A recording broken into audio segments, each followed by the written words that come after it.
Abu Nuwas ini gelar. Nuwas itu artinya rambut yang ikal. Jadi dia dikenal rambutnya ikal sampai sebahu. Ini saya bawakan patungnya. Patung ini ada di Baghdad. Nama aslinya Abul Hasan bin Hani Al-Hakami. Jadi Abu Ali Al-Hasan bin Hani Al-Hakami. Patungnya kan juga unik. Dia megang cangkir. Itu mesti arahnya untuk minum-minum.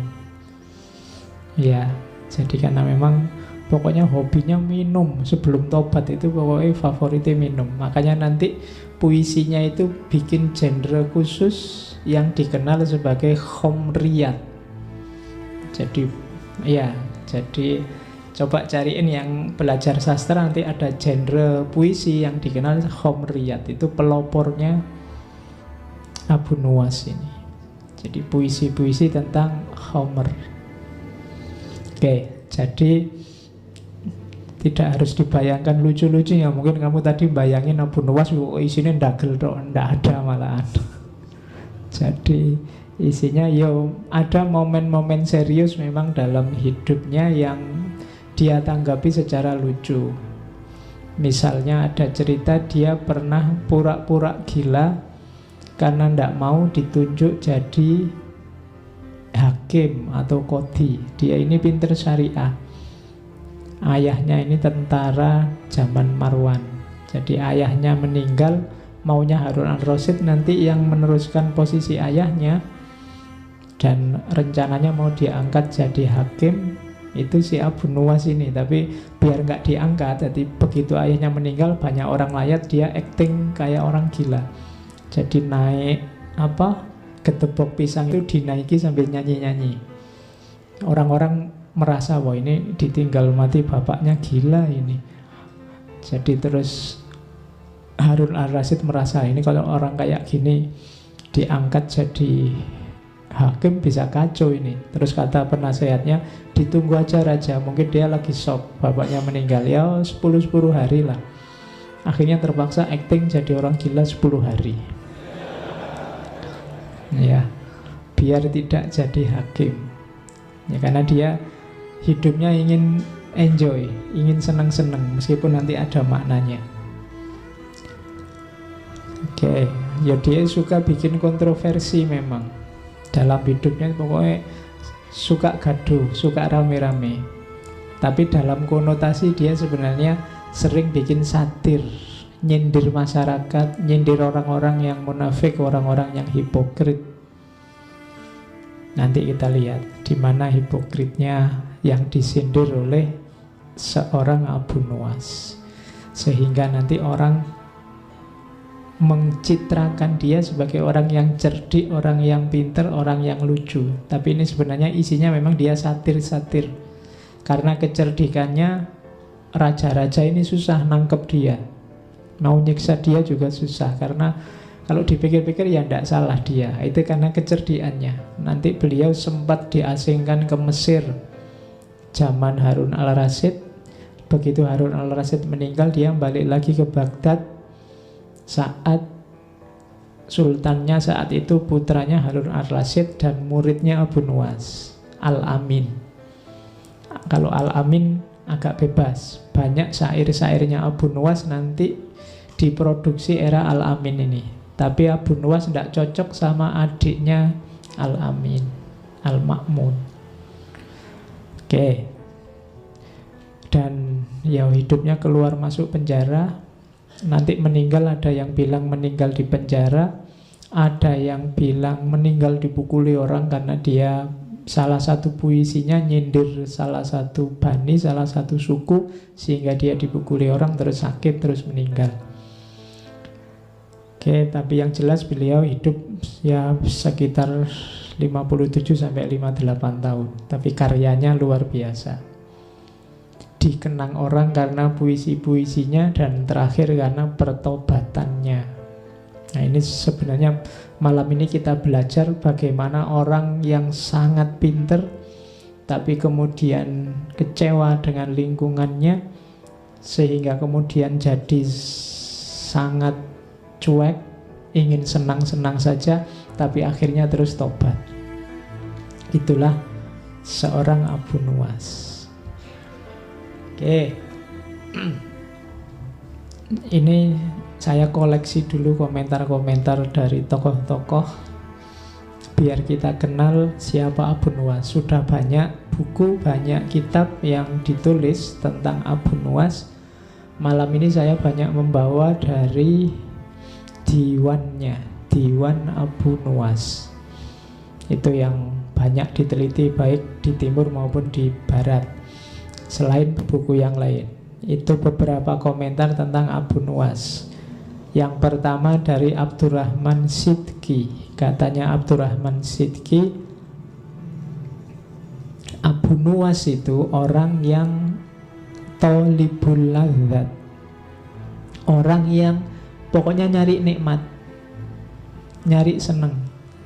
Cuma katanya Abdurrahman Sidki, kelezatan yang dimaksud bukan kelezatan duniawi, tapi kelezatan intelek. Maksudnya apa? Dia suka kelezatan intelek. Yang dia lakukan sebagian besar adalah berpikir dan mengkritik masyarakatnya. Jadi Abu Nuwas ini perilakunya adalah perilaku kritis terhadap masyarakatnya. Jadi Abu Nuwas sering nyindir masyarakat itu suka munafik, suka hipokrit. Kalau seneng tidak mau bilang seneng karena jaim. Kalau suka enak itu tidak mau bilang enak karena khawatir dengan keenakan itu derajat sosialnya turun. Itu yang sering dikritik oleh Abu Nuwas. Kita kan sering gitu, hidup ini dengan gaya jaim. Jaim itu kan salah satu bentuk malu-malu, tidak mau mengekspresikan kebahagiaan, kesenangan. Nonton apa padahal seneng, tapi kalau ditanya suka enggak itu tontonan itu membuat kita lupa akhirat. Nah, kita suka gitu. Padahal ya seneng. Itu dikritik oleh Abu Nuwas. Jadi masyarakatku, masyarakatnya Abu Nuwas itu, bagi Abu Nuwas banyak yang hipokrit, munafik. Enak tapi nggak ngaku, seneng tapi nggak ngaku. Oke. Kalau ditanya, kan banyak orang ditanya misalnya, suka enggak ini? Enggak, saya enggak suka karena agama melarang. Nah, itu kan bagi kalimat ini kalau konotasinya seolah-olah dia enggak. Padahal lebih jujur kalau versinya Abu Nuwas bilang aja saya suka, tapi sayangnya dilarang oleh agama. Nah, itu lebih jujur daripada enggak, saya kayak gitu-gitu jauh, saya itu bersih, saya itu enggak. Oke, mending jujur loh. Nah, masyarakat yang hipokrit, katanya Abu Nuwas. Itu komentarnya Abdurrahman Sidki. Ada komentarnya Sayyid Daif. Sayyid Daif ini bilang bahwa sebenarnya segala kontroversi tentang Abu Nuwas itu karena krisis pribadinya. Dari mana krisis pribadi ini muncul? Karena melihat agamanya dan masyarakatnya cenderung fokus ke materi, materialistik. Dan itu ditertawakan oleh Abu Nuwas. Dan dia menertawakan mereka tidak dengan cara mencaci maki, tapi dengan cara gayanya sendiri. Termasuk mabuk-mabukan tadi, termasuk segala kemaksiatan yang dia lakukan di masa muda. Itu karena dia merasa sebel luar biasa dengan masyarakatnya. Mungkin di kalangan kalian adalah yang muda-muda itu kan, yang sebelnya luar biasa lihat situasi hari ini.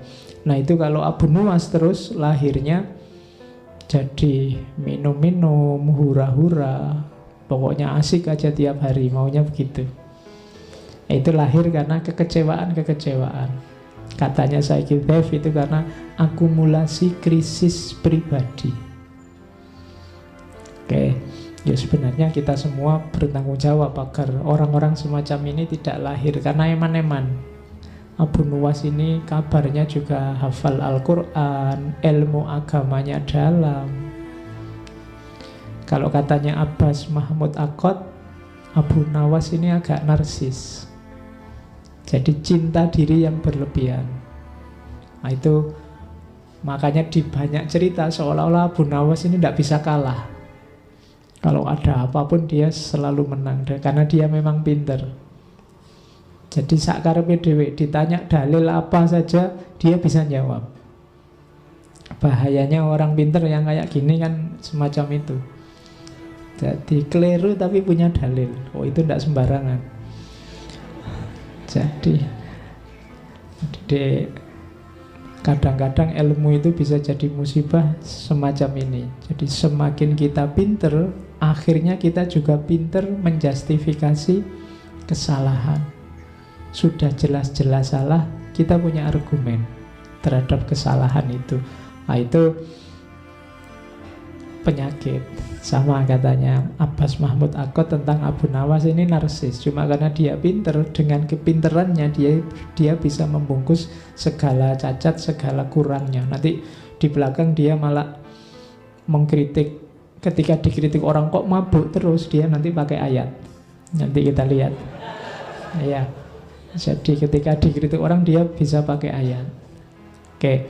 Jadi itu komentarnya para ulama. Ada juga ini kalimatnya Ibnu Mu'taz dalam Tabaqatus Syu'ara. Katanya Ibnu Mu'taz, sebenarnya Abu Nawas itu seorang faqih yang pinter agama, berpikirnya terbuka, ilmunya banyak, hafalannya kuat, bahkan ilmu Al-Qur'annya dalam. Dia mengetahui nasikh mansukh, mengetahui muhkam mutasyabih. Aslinya itu dia. Cuma ya kalah oleh nafsunya. Jadi orang itu ada ilmunya, ada nafsunya. Siapa yang menang, yang kalah akan mengabdi.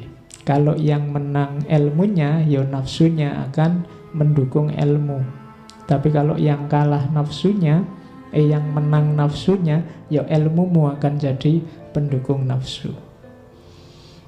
Jadi katanya Ibnu Mu'taz, Abu Nawas termasuk Abu Nawas babak pertama sebelum tobat itu orang yang kalah oleh nafsunya, sehingga ilmunya akhirnya menjustifikasi dipakai untuk membenarkan nafsunya.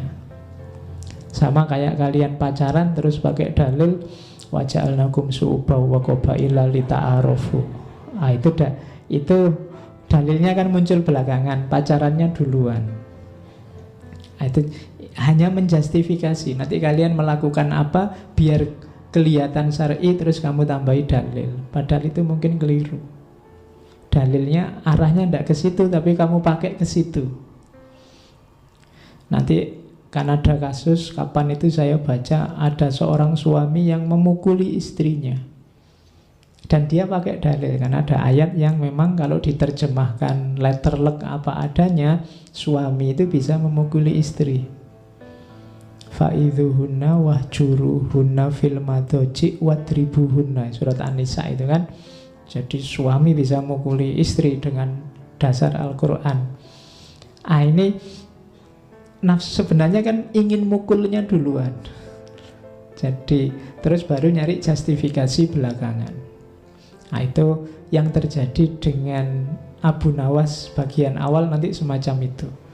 Meskipun Abu Nawas sendiri kalau ditanya, katanya Abu Nawas, demi Allah aku ini masih Islam, asli masih Islam ya syariatiyah, cuma mabuk menghendakiku sehingga aku menerima beberapa kemuliaan, katanya Abu Nawas. Bukan aku yang ingin mabuk, tapi mabuklah yang ingin aku. Ya, oke, jadi pinter ya ngomong ya. Jadi, aku ini Islam, jangan khawatir. Hanya saja kalah oleh mabuk, karena bukan aku yang datang ke mabuk, mabuknya yang datang padaku. Jadi kerjaannya tiap malam, kalau bahasa hari ini Abu Nawas ini dugem, seneng-seneng. Nah, jadi kalau nyari tokoh besar yang suka dugem antara lain Abu Nawas. Oke, kenapa sih lahir sosok seperti itu? Ada yang menganalisis situasi saat itu. Ini kan puncak-puncaknya kejayaan Abbasiyah. Masyarakat sedang jaya-jayanya. Banyak orang kaya mendadak, sukses mendadak, terus lupa diri. Sebaliknya, ada juga yang sangat benci dengan kekayaan dan kemewahan dan lupa diri itu, terus menarik diri. Jadi ada yang ekstrim lupa diri, ada yang melarikan diri dari dunia. Ada ulama-ulama tertentu yang merasa bahwa dunia sudah rusak, dunia sudah kacau, maka dia menarik diri, menganggap dunia itu hina dan rendah. Sementara sebagian masyarakat yang lain yang dikejar kemewahan, kekayaan. Kondisi semacam ini, kalau versinya Abu Nuwas ini memuakkan. Dua-duanya tidak original. Abu Nuwas ini mirip kayak Nietzsche yang orang itu hidup hari ini versi dirinya sendiri. Kalau ingin seneng ya seneng aja. Kalau ingin apa ya lakukan aja. Tidak usah dibelenggu oleh apapun. Itu situasi yang mengawali sosok lahirnya Abu Nuwas masa muda. Meskipun dia ilmu agamanya dalam, tapi kemudian dia jatuh pada kesimpulan bahwa masyarakat ini sakit dan mungkin tidak bisa sembuh. Karena itu ngapain capek-capek, aku juga harus seneng-seneng. Sudahlah, kita nikmati hidup hari ini dan sekarang. Makanya nanti ciri-ciri syairnya Abu Nuwas ada 1, 2, 3, 4, 5. Yang pertama khomer, senang-senang, mabuk. Beberapa syairnya sangat erotis, makanya saya nggak akan bawa yang itu ke sini, nanti kena sensor. Ya, beberapa sangat erotis kesannya. Ya, nanti rekamannya ada suara tut gitu, karena tidak boleh diucapkan. Terus satir. Satir itu seolah-olah memuji, tapi sebenarnya dia melecehkan atau merendahkan. Atau sebaliknya, seolah-olah merendahkan tapi sejatinya meninggikan. Itu gaya satir. Seolah-olah dia memuji-muji, mabuk, tapi sebenarnya pujian ini untuk nyindir masyarakat yang tidak mabuk. Karena biasanya masyarakat itu kan cenderung mencaci maki orang mabuk. Nah, terus dia malah muji orang mabuk. Itu semacam satir, nyindir masyarakat. Masyarakat yang hipokrit. Kemudian satir dan sindiran pada kesalehan formal. Jadi ini juga bagi Abu Nuwas tidak original, tidak otentik. Orang beragama hanya mengambil formalitasnya. Jangan-jangan hanya casingnya, isinya sama saja antara yang mabuk dan yang tidak mabuk. Nah, itu sindiran dari Abu Nuwas. Kemudian yang keempat, pentingnya menikmati hidup. Hidup sekali mbok ya yang seneng. Hidup sekali kok isinya marah-marah, tawuran, gegeran, saling caci maki, saling berapa sih panjangnya hidup kita? Nah, itu banyak puisi-puisinya Abu Nuwas yang konotasinya ke sana. Mbok yo ndak usah sumpek-sumpek. Wong hidup kita ini ndak terlalu panjang, kita nikmati saja hari ini. Ndak harus khawatir tentang masa depan atau menyesal tentang masa lalu. Hidup kita hari ini. Nah, itu pentingnya menikmati hidup. Dan yang terakhir, ini yang banyak dikutip adalah kesadarannya di babak terakhir kehidupannya tentang pertobatan, kesedihan, penyesalan terhadap yang dia lakukan di awal. Cuma ya kita tidak akan langsung jujuk tobatnya. Kita selusuri pelan-pelan dari mulai mabuknya. Seperti apa sih kondisi dia waktu mabuk. Oke.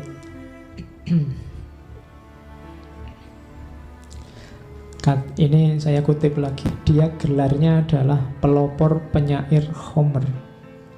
Makanya puisinya dikenal sebagai Homriyat. Katanya Toha Hussein, kenapa sih kok Abu Nuwas yang disebut pemuka penyair Homer? Padahal sebenarnya banyak sastrawan penyair yang cirinya Homer atau suka minum. Katanya Toha Hussein, karena Abu Nuwas ini minum ini tidak untuk iseng, tidak untuk mumpung aku sumpek tak minum, ini kan minum hanya sekali-sekali untuk selingan. Tapi waktu Abu Nuwas muda, minum itu sudah jalan hidupnya. Iya, jadi katanya Toha Hussein, ini khas Abu Nuwas ini, pokoknya tidak ada hari tanpa minum. Minum itu sudah jadi jalan hidup. Jadi dia bukan selingan, dia bukan tempelan. Kalau jalan hidup tidak bisa dipisah. Nanti bisa kamu kiaskan dengan rokok ya. Kalau sudah jalan hidup tidak bisa dipisah. Jadi karena memang eksistensimu sudah menyatu dengan, kalau Abu Nuwas dengan minumnya. Kalau tidak minum bukan Abu Nuwas itu. Sama kayak kamu, kalau nggak ngerokok bukan kamu berarti.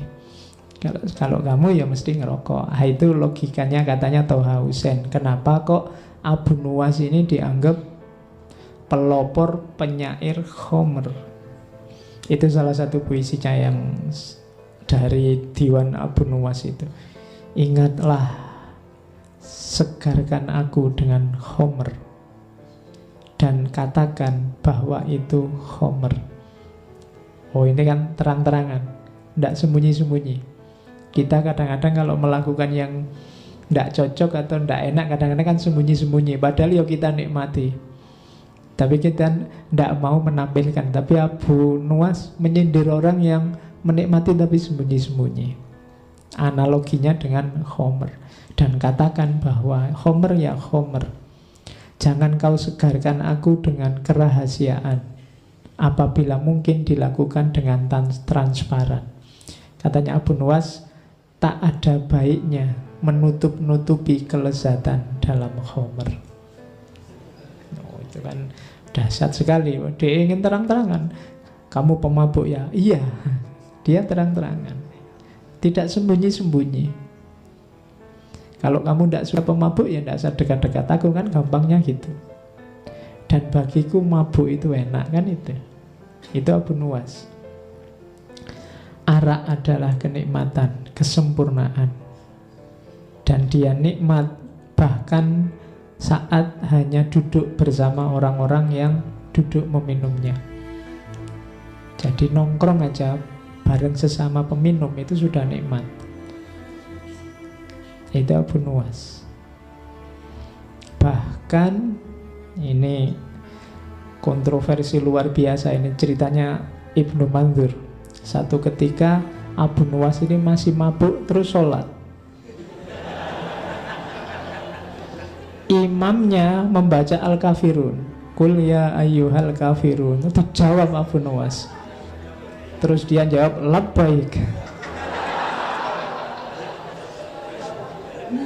Iya. Jadi kan itu, katakan wahai orang kafir itu, yo aku ngono. Iya. Itu nyindir kita luar biasa. Kita sekarang takut disebut kafir, takut. Abu Nuwas malah yo aku kafir ngono. Jadi katakan wahai qul ya ayyuhal kafirun, dia malah jawab. Ya. Nah itu ya memang sedang mabuk, tapi sebenarnya cerita ini sindiran. Jadi kita semua itu biasanya kafir tidak ngaku. Kafir itu kan jenisnya banyak macam-macam. Dan Abu Nuwas ngasih contoh terang-terangan waktu sholat lagi. Iya, kuliah ayyuhal kafirun labbaik. Nah itu imamnya kaget mesti. Terus dia diinterogasi lama. Oh, kalau hari ini itu sudah pelecehan, masuk penjara ini pasti. Tapi terus dilepaskan karena alasannya, oh enggak, orang ini memang suka ndagel kok, pelawak dia ini. Mungkin maksudnya ngelawak tapi waktunya ndak pas ya. Kesimpulannya gitu, terus dilepaskan. Itu enaknya jadi pelawak kan gitu. Kamu kalau keliru tinggal ngomong, oh itu cuma guyon kok, itu ndak serius. Nah itu Abu Nuwas kan memang beliau ini terkenal aneh-aneh. Karena ada cerita satu ketika dia teriak-teriak, ini loh Abu Nuwas, aku orang yang tidak suka kebenaran, aku orang yang cinta fitnah, dan aku orang yang lebih kaya dari Allah. Rame heboh orang satu kota, dipanggil oleh Harun al-Rasyid kan, kamu itu stres apa mabuk? Kok kalimatmu kontroversial semua? Loh, yang saya ucapkan tidak ada yang salah Raja. Orang-orang aja tidak betah mendengarkan kelanjutannya. Jadi aku orang yang benci kebenaran karena neraka itu kebenaran, kematian juga kebenaran. Jadi aku benci neraka, aku benci kematian. Aku cinta fitnah, kan ada ayatnya, amwalukum wa auladukum fitnah. Anak-anak kecil kan ya fitnah. Jadi aku cinta fitnah itu maksudnya aku suka punya duit banyak, aku suka anak-anak. Lah tapi kok bisa kamu lebih kaya dari Allah? Loh, saya punya anak, Allah enggak punya.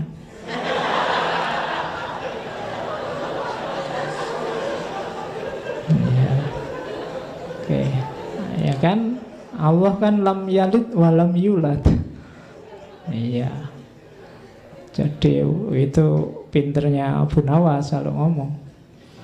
Kan ada cerita juga dia suatu ketika bikin fatwa, barang siapa sholat dilarang rukuk dan sujud.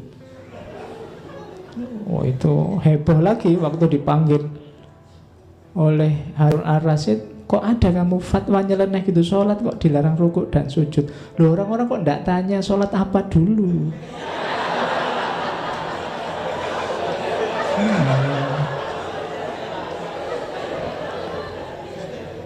Oh iya, itu maksud saya kan untuk sholat jenazah.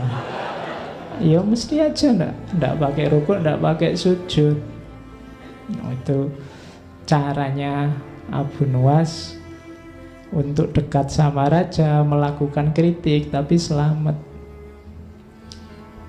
Oke, kita lanjutkan. Jadi ini gayanya. Jadi kemabukannya, wadahnya memang mabuk, tapi sebenarnya ada rahasia kritik-kritik tertentu di situ ketika dia bikin kemabukan. Nah, ini yang saya bilang tadi pakai dalil.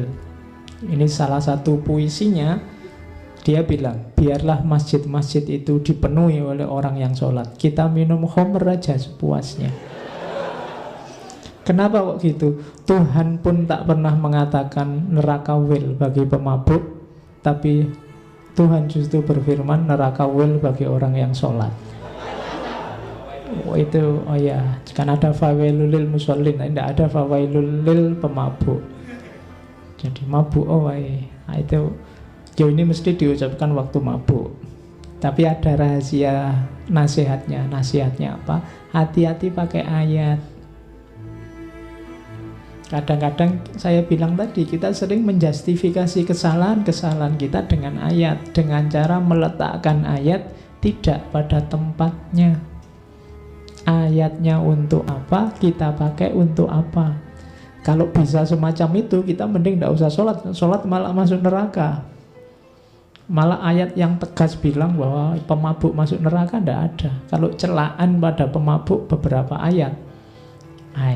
Ini kan sindirannya Abu Nuwas pada orang yang pakai dalil.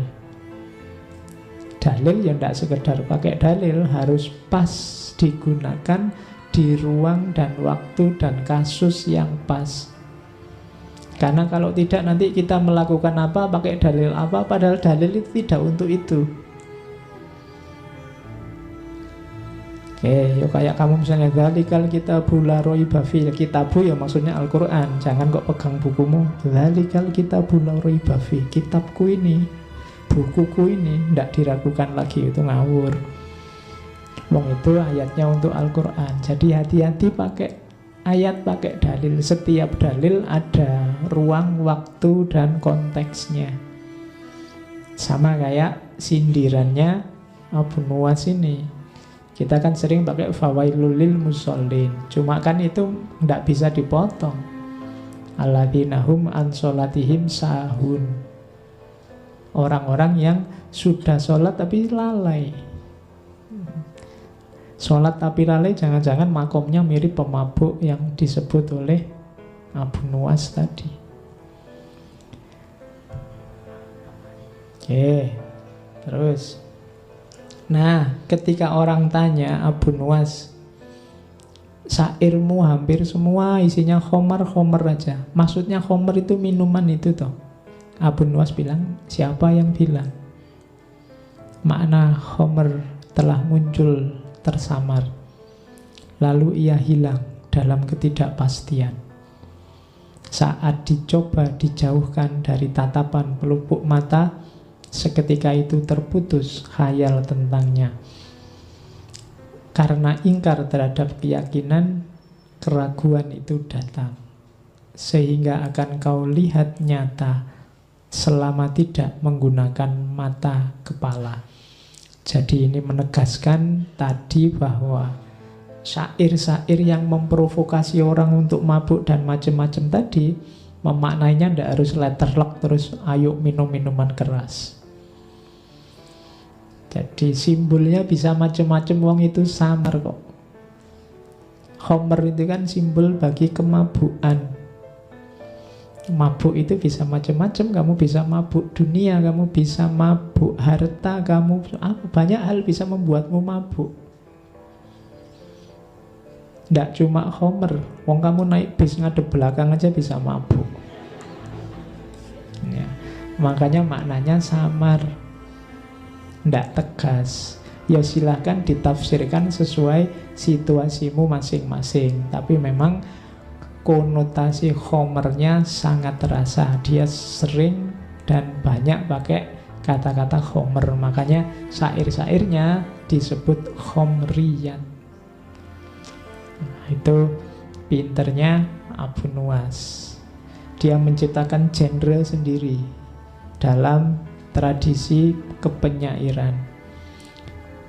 Terus ada pelajaran dari situasi seorang Abu Nuwas ini yang bilang dari Ahmad Abdul Majid Al-Ghazali dalam Diwan Abu Nuwas, beliau editornya.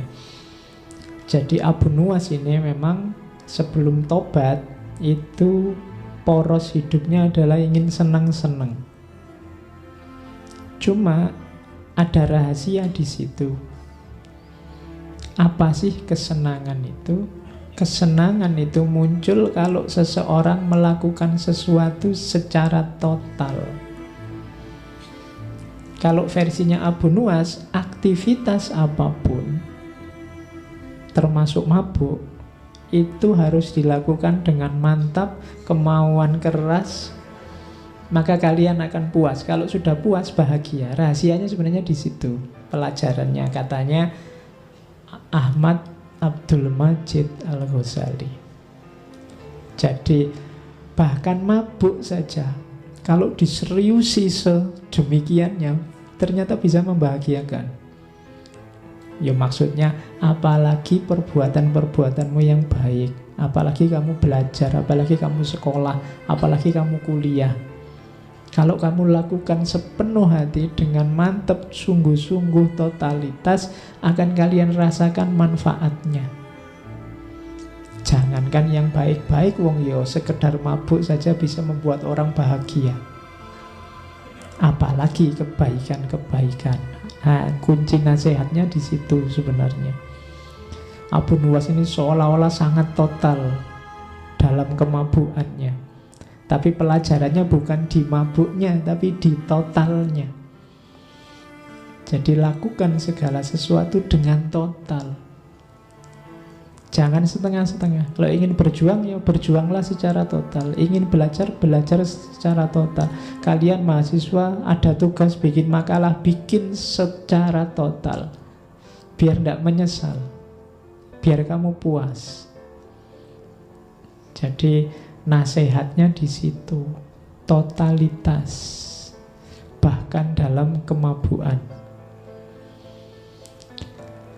Oke, jadi babak pertama kenakalan Abu Nuwas dalam kemabuan sudah.